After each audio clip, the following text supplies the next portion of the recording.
A happy, rainy Monday morning to you all here in Duval. Let's do a 53-man roster projection edition of Mia's Quick Hits driven by Arlington Toyota ahead of tomorrow's roster cut-down day.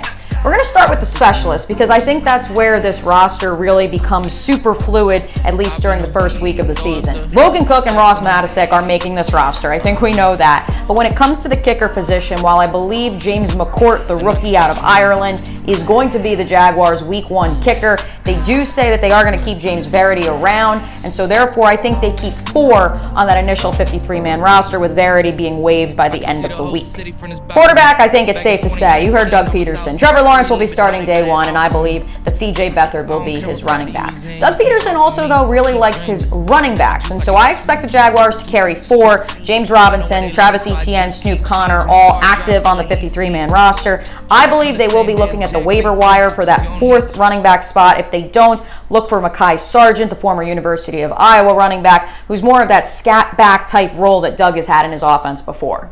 Doug Peterson also loves his tight ends, and so therefore I anticipate him carrying all 4, Evan Ingram, Dan Arnold, Chris Manhertz, and Luke Farrell on that 53-man roster, which in carrying 4 tight ends means, yes, that wide receiver room.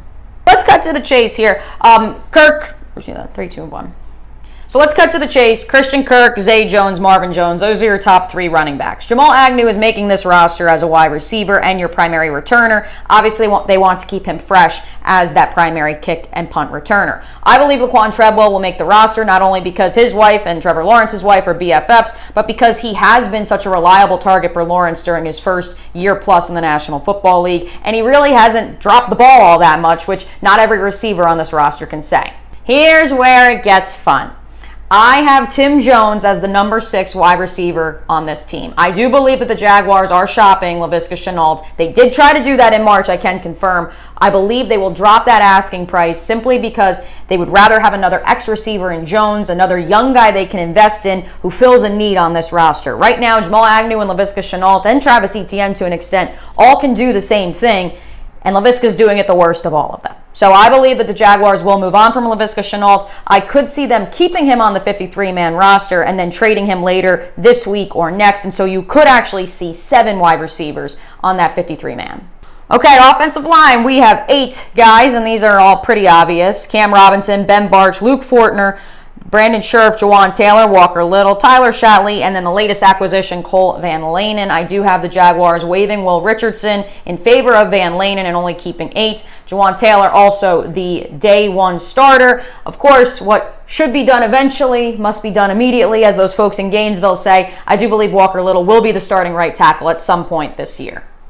All right, let's flip it on over to the defensive side of the ball. When it comes to the safety position, I believe Rudy Ford and Daniel Thomas made their case last week that they should be on this 53-man roster, and so I do anticipate the Jaguars carrying 5, Rayshawn Jenkins, Andre Sisco, Dewey Wingard, Daniel Thomas, and Rudy Ford at safety. Because the Jaguars will be moving on from Laviska Shenault and because they need some sort of backup for Jamal Agnew at the returner position, I do have them carrying 5 corners, including Chris Claybrooks, alongside the 3 guys that they have highly invested in Shaq Griffin, Tyson Campbell, and Darius Williams, and then the always reliable Trey Herndon, who has just had an incredible camp.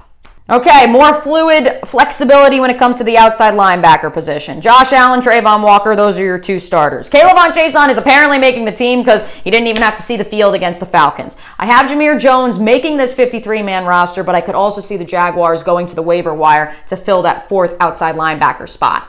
Inside linebacker, you guys know the drill. Foye Oluokun, Devin Lloyd, Chad Muma, Shaq Quarterman. That's been your first and second team inside linebackers throughout camp. That's who it will be on the 53. Defensive line also creates some fluidity because while Foley Fadukasi, Devon Hamilton, and Roy Robertson-Harris are your starting 3 up front in a 3-4 defense, Arden Key, DeJuan Smoot obviously come in on 3rd down and wreak absolute havoc in the Death Star lineup. Jay Tufele will be the backup nose tackle. We saw him have, 97% of the snaps against the Falcons, so he is making this roster. I do have Adam Gotsis making it as well. Where this gets interesting is, again, not knowing if they're going to waive Verity, how many waiver claims the team will make with the number 1 waiver wire position. I do have Israel Antwine making the roster, even if he is not on the initial 53-man roster. Doug Peterson expressed his real admiration for Antoine and Tefele's competitive spirit throughout the course of camp, and I believe they are going to need more depth at that interior defensive line spot. That does it for this 53-man roster projection. The Jaguars must cut down their roster by 4 o'clock on Tuesday. Mia O'Brien's Quick Hits are brought to you by Arlington Toyota. Buy new or used from Arlington Toyota and get 30 days to love your purchase or exchange it. Shop arlingtontoyota.com.